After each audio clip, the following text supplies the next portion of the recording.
Hi there, folks. Welcome back to another Maillight Show. This is episode 413.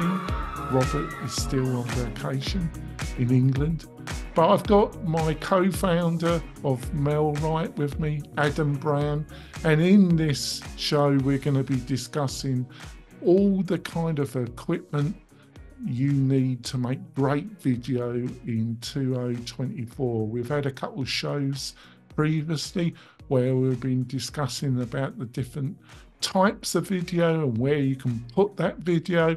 And we thought in this show we should discuss the actual equipment. I'm going to be in Adam's hands here a bit. He's the expert. He makes a good living out of producing video, has a lot of real estate clients that rely on him to make great video for us. So, Adam, are you looking forward to this particular show? I am. I like this kind of topic for sure. I even brought a few little samples too. Oh, God help us. You're like, oh, great. It's show and tell today, boys and girls. No, just kidding. That gets X-rated or no iTunes. Oh yeah, I didn't think about that. Yeah, exactly. So let's start off with taking the video. You need either a camera or you can use your iPhone. And I think with the latest iPhones and also include the ation higher end Android, but I think a lot of real estate agents have iPhones, and I think the latest ones do a pretty amazing job. So have you got any insights, any tips that people need to know? Do you think, can you get a reasonable video from, let's say, iPhone 12, or do you have to look at a 13? I think we're up to 15, aren't we? I'm not sure about that. So what do you reckon, Adam? 14, right? I think if you have the 12 Pro Max, any of the Pro versions, you're going to be pretty good. It's got the 3 camera lenses and is able to kind of change the aperture and do some of the cool tricks. The 4K, you can change the FPS, which is the frames per second, to 30 or 60 frames. Slow-mo will even go higher than that if you ever do slow-mo videos. So you might not even know what some of those numbers are. That's kind of okay. What I would say is if you are using an iPhone or even an Android, I know it's possible on those, is a lot of times, depending on the platform you're going to put your videos on, they're going to get compressed and basically kind of reformatted anyways. And so you also consider how much space you have on your phone. So if you don't have like a 256 gig phone and you just don't have a lot of space, that's another thing you want to consider, because those are going to start to take up a 4K video. Those take up a lot of space if you just keep them on your phone and don't delete them. And so I'm just a fan of, you can have, a $20,000 camera, but if you're not using it, what good is it? And knowing the industry that you're in and that we're talking about, which is real estate, I think a camera that is good is one that you're going to use. And yeah, I think right? I think if it's possible, I think starting off with an iPhone is totally fine. I think it's how much RAM you got in it. If you can go with buying the lesser up-to-date one, but buying one that has the maximum RAM, the 250. Now, instead of buying a 14, you buy a 13 or a 12, but you can get the 250. Yeah, is a good idea, and then have a way of getting it out. But I think then having a mixture of having your phone and then having a camera, if you can have both, because there will be circumstances where you get a great opportunity to take a quick video, but you won't have the camera equipment with you. So having both, I think, is a good idea. What do you reckon? Absolutely. I would 100%. If you can afford it, definitely do it. There's a learning curve depending on the camera you get. Of course, you could just stick it on auto if you have, a mirrorless or DSLR. And that does a lot for it and can make it even look good, make it look better. And again, if you have it and you're not using it, then start using it because it's going to help a lot. Um, yeah, even settings on like the iPhone, since we're talking about the camera side of it, if you're taking it in the vertical, which is the portrait position on most of your posts that you're going to put onto social media, granted, if you're doing a long YouTube video that's going to be, longer than 15, 30 seconds, and you're going to go for 3, 6, 30 minutes, right? Like a podcast potentially or a vlog like this, you're going to want to do it more in the horizontal. um, and so setting wise on your camera, I would change that to like 1080 and 30 frames per second. So you'll see that on your iPhone on the upper right side, and put it to 1080 and 30. And that's going to give you a pretty good cinematic look and also not take up a lot of space. It's not going to get compressed when you upload it to Facebook or Instagram or YouTube Shorts.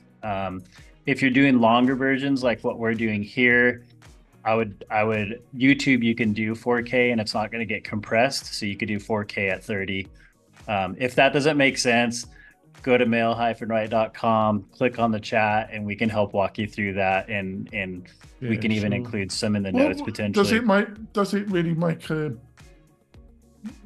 Can you give some indication what's the difference between 1080 and 4K? What can you see a big difference if you're looking at a video on YouTube or in general on most Yeah, social? so resolution in pixels. So the 4K is going to be higher quality, but it's also going to fit more in the frame.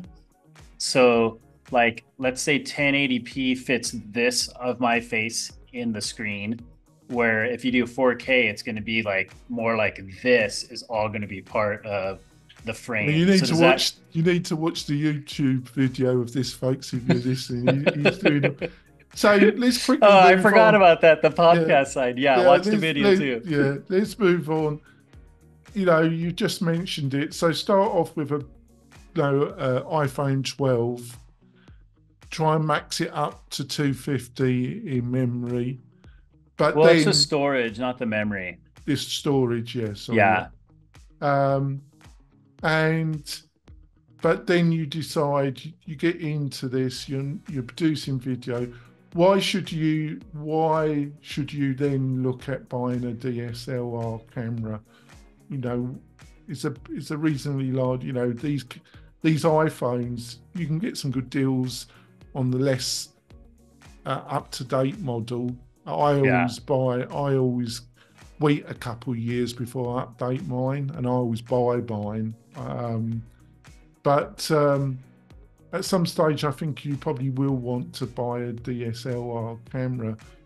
What's the benefits of buying one of those? Yeah. I mean, typically you're going to get a pretty high quality as far as the video side of it. You're going to be able to probably take good pictures as well. We're a little limited, on what we can do with the iPhones and Androids. Androids actually have some pretty cool perks to them too. But yeah, as far as like really focusing, a lot of the stabilization on the new cameras is really good too. And if you have maybe an older one, you can always get a gimbal, which I don't think we're talking about that today, but that might be another thing. Or Well, are we we have talking got it about that? listed, but we just have to see. Um, Oh yeah, yeah. There we yeah, but go. the stabilization, I think that's the other thing on the newer iPhones, because Yeah, it was a major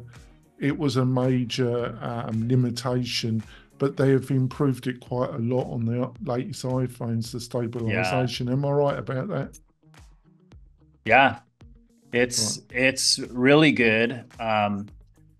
Even to the point where I also have like GoPros and stuff too. And a lot of times, if I'm doing some action sports and snowboarding and following kids around or whatever, I will honestly use my phone a lot because I don't want to, ruin my $10,000 camera and gimbal and all that stuff. and nobody really notices the difference, to tell you the truth. So I don't know. I am a big fan of using your iPhone, probably more than even using an expensive camera, but right? there's So value to it for sure let's using a camera. let's move on. I mostly take a lot of video, but I'm at my desktop. I do have a webcam, but I invested in a DSLR because I wanted that depth of field look. Yeah, That means basically the person's sharp, but their background is blurry. That yeah, affect folks. And I invested in a Canon M50, which cost me, I think it's still around the same price, cost me around $450 to $500. yeah, You can get better prices. But what I didn't realise, to get that blurry effect, I had to buy a very expensive lens because I'm quite close to the camera. And I had to buy a Sigma 16mm lens, and that cost me almost as much as the camera body. Um, yeah. and I think that's still, you got to understand that if you're doing a lot of video and you're going to be close to the camera, and a lot of the time you are going to be doing a walkthrough, you're going to be talking to camera, you're going to have the phone on a dolly, gimbal. Um, so it is going to be close. So if you're probably utilizing a DSL, you're going to have to invest in a pretty quality lens as well. Am I about right on that? Yeah, the lenses on my camera are just as much as the body. So, like you said, it starts to add up. And what he means by the depth of field is that's the aperture. And so, like right now, because of this video and because of some updates that Sony has not done with their live streaming and online video recording and stuff, I'm actually using an iPhone 12 Pro Max, and you could see how like all of the view is clear, where like even the depth of field like behind me like this, you can actually read, the mountains and all that stuff, where Jonathan's, his depth of field, it's focused on him but it's blurry all around him, and so it gives a really cool cinematic look, much better than like an iPhone will do. Some of the newer, more expensive iPhones, you can do the depth of field on. So that is one of the perks of having a good camera besides having just your iPhone. And if you're keeping it at your desk most of the time, it's definitely worth it because you don't have to carry it around and stuff. You can set it up and leave it set up, have a good Yeah. camera on it. It's going to But last, right? I think with real estate agents, it's going to be a mixture of Mm-hmm. taking video on their desktop, but also they're going to be taking a lot of video of when they're out on the road, Yeah. when around properties, walkthroughs, open houses, Mm-hmm. testimonials. There's going to be a lot of video they're going to be taking out and about, basically. So Yeah. because of that, you can utilize. You're going to need a decent gimbal, and basically that's a device that keeps the shake down. And I've got some choices. They'll be in the show notes. So next week, if you go to the Mailrite website, all this information will be on the website. Um, I've got about three here. Um, Starts off at $89, and then the next one up goes to 199, and then the next one up from that is around 250. So um, You know how expensive mine is? I will want to know. But what what are you paying these different price points with these Yeah. gimbals? Yeah. So What's the big difference, and why is there a big price difference? So here's also, right, this is just a selfie stick, a telescoping selfie stick. And the only reason I bring that up is because it's basically kind of like a gimbal, but it's not providing the stabilization. And so when you're using a gimbal, depending on the gimbal, Sometimes the follow mode, so it'll turn the camera. You can make it shift the Oh, camera. There's a lot of really cool things. It also gives it a more cinematic feel, which is more appealing to people's eyes, helps people kind of pay so attention more to what you're videoing. do you think if you're just paying around $90, you're going to get anything that really does the job, or really are you going to have to really look at 199 or 250 to start off with? A lot of times you get what you pay for when it comes to like audio video equipment. I would definitely like read the reviews on them, and if there's certain things you like if you want to just be able to follow, or do you want to have a little joystick for your fingers so as you're following you can also turn the camera. So those are things that might not seem important until you get a gimbal and you're like, man, I wish I could turn it with my thumb too. And you mentioned yours was even your pro. How much was Yeah. your one then? Yeah, mine was almost 1,000, but Right. mine also holds heavy cameras and does a bunch of stuff that you don't necessarily even need to do. It's a book to even learn how to do a lot of it and things like that. So I'm a fan of, I think the ones he has here, the Fayutech, I don't know how to pronounce that, and the Zhiyun. I'm a fan of the DJI Ronin. They are more expensive, but it's a really solid brand. So check those out too. And whatever your budget affords, and if they're getting good reviews, then I would try those. We've had a great first half. We've talked about cameras, the difference between utilizing your iPhone or upper end Android, your Pixel, and why you should consider at the right stage getting an actual camera with a lens and gimbals. We've had a feast. We're moving on now to something that's not intuitive, but it's really important. If you want to keep your audience and you want people to watch your videos, you've got to have good audio. They will put up with blurry images, shaky video. They'll put up with all sorts of things as long as Yeah. they're interested in the content. But what they won't put up with is really rubbish audio. And it's like I say, it's not intuitive, but it's the main thing that will make your videos really work and drive some quality leads for you, or they're just going to click out. So video is really important, and especially because people are going to be on the road, you can utilize a USB mic. And I've got a couple here. I've got a Rode. Rode's well known.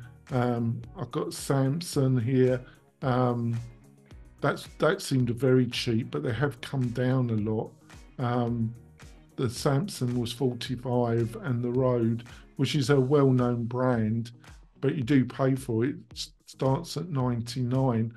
But I think I think for around $80 to $100, you can get a really good quality USB mic. It's what Yeah. I'm using here. I'm Yeah. using an Autotech, and it cost me $90, and I've had it for about 7 years. Sounds really And good too. but I think because so you don't have to invest an enormous amount, and I would go with a USB. There's another group of mics that you need a sound deck for, but I think you get really nice result with a reasonable quality USB. But the next thing you're going to need, and I think you're really going to need this because you're going to be on the road, Hmm. is that you're going to need a wireless microphone. And I've got the one I've got. He's showing them. You're going to have to watch the videos, I folks. know, right? The He's podcasters got. are like, you're missing out. I got a Rode. The one I've got is a Rode Wireless Go, single channel wireless microphone, which is about just under $200. Um, but I Rode think is a really good brand too. they they there's other brands, but they on the wireless, and you can get wired, but I think you need to go for the wireless solution. Way What worth kind of it. what price? What I think a decent setup is going to cost you about what 150 to 200. What do you reckon? Yeah, I think you could get a decent one. This is just kind of not a high end one, but it works really good. And if I know the podcasters can't see, but this actually plugs into your iPhone and then it's a wireless mic so they can wear this. It also has the lapel. I highly recommend using the lapel because you can just put it right here. And what we're noticing a lot nowadays, I actually can't stand it, is people are just putting these things up on their like shirt Yes. and then they got this big old like thing hanging and it just looks so cheesy. So yeah, invest in a lapel mic that plugs in.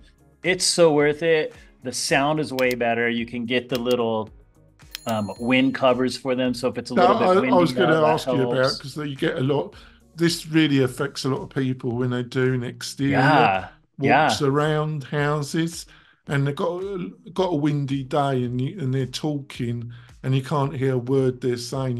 You see a lot of real estates making a really rookie yeah. mistake, and there's effective ways of dealing with wind noise, isn't there? Those help a lot, actually. It goes right over the mic, you know, the little mic. Um, they're super cheap too. So definitely get that. What are they Or get called? a couple because you might lose them. What are they called? I was just thinking of that. It's actually a funny name and Yeah, I it's can't remember slipping it. my mind. Maybe I'll Uh, think of it before we're done though. what do you reckon? I think it's because what people do not want to do is rely on the recording of the phone, or if they're Yeah. using a camera, the inbuilt mic in the cameras, because it just won't work very well for them. Yeah, I mean, if you're at home and it's quiet, but you know, if you have dogs, they're running in and out, or kids, or anything like that, or people in the office, you know, depending on what you're looking for, even when you're doing that and you have a wireless mic, it's just nice to have, you know, unless you get like what Jonathan was saying for like if you're at home or at the office, you know, I use this one right here and Jonathan has a really good one too. It sounds really, really good. So, but when you're out and about, getting a wireless one that's small, convenient, that's easy to turn on, hook up, plug into your phone, boom, you got good audio, even if it's windy. Or if you're interviewing a business, you know, this is a Ceramonic.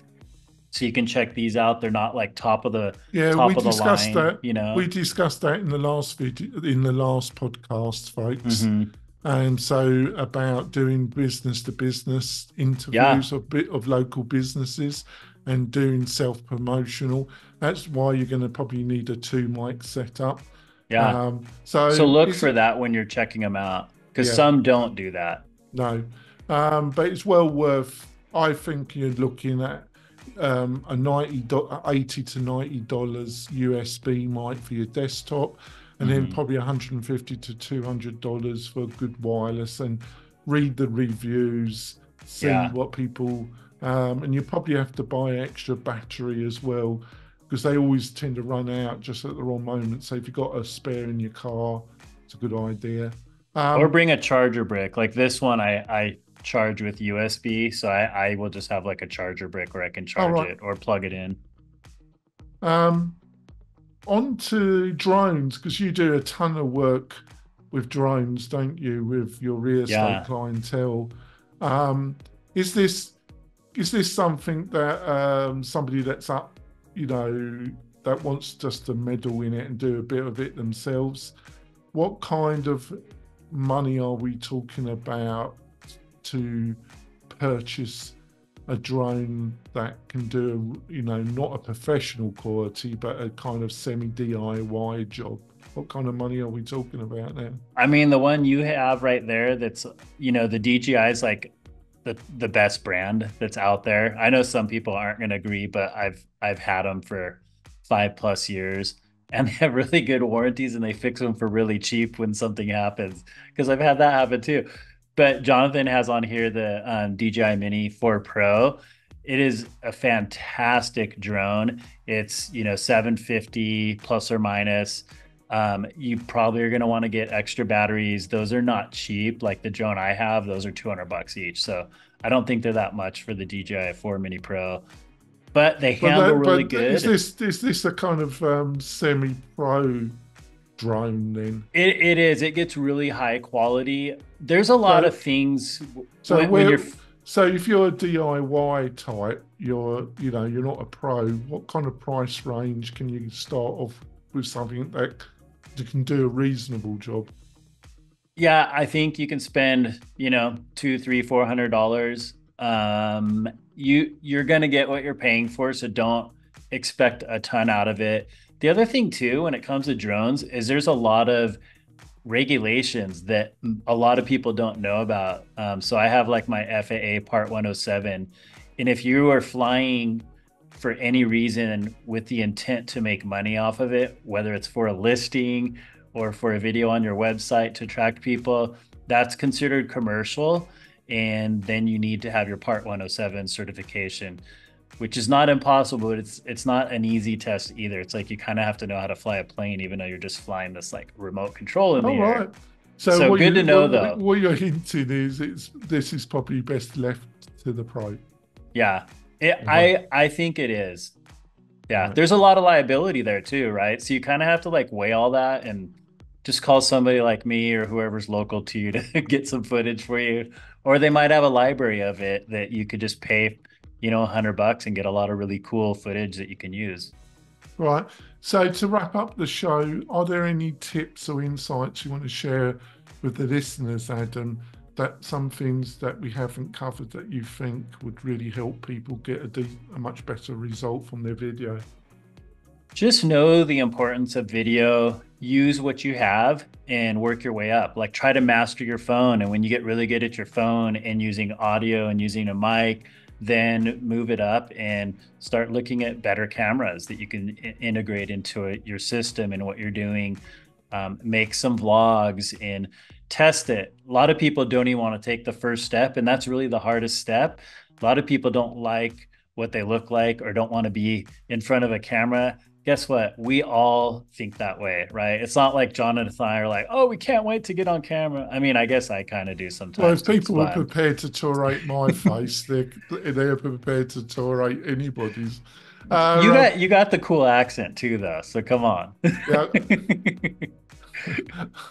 I've got a face for radio and a voice for newspaper. Sure. So next week, folks, we're going to be talking about editing. We're going to be talking about AI. It's going to be our last show before Christmas. We're not going to do a show Christmas week, but we're going to be talking about editing video, how to utilize AI so you can format your videos for different purposes, for TikTok, for Instagram, some of the AI tools out there, and some of the video editing, and getting some feast of knowledge from Adam because he's the video expert. We're going to wrap it up. Hopefully you enjoyed this podcast. Like I say, if you're looking for all the links, they will be on the mel-right.com website, and also join our YouTube channel. Just do a search for Mel Right USA and subscribe to the channel. We've got over 200 videos over multiple of topics, so you should get great knowledge from that. Yeah. Join us next week for, like I say, where we're going to be talking about editing video. Hopefully you enjoyed this. We'll see you soon, folks. Bye. Bye-bye.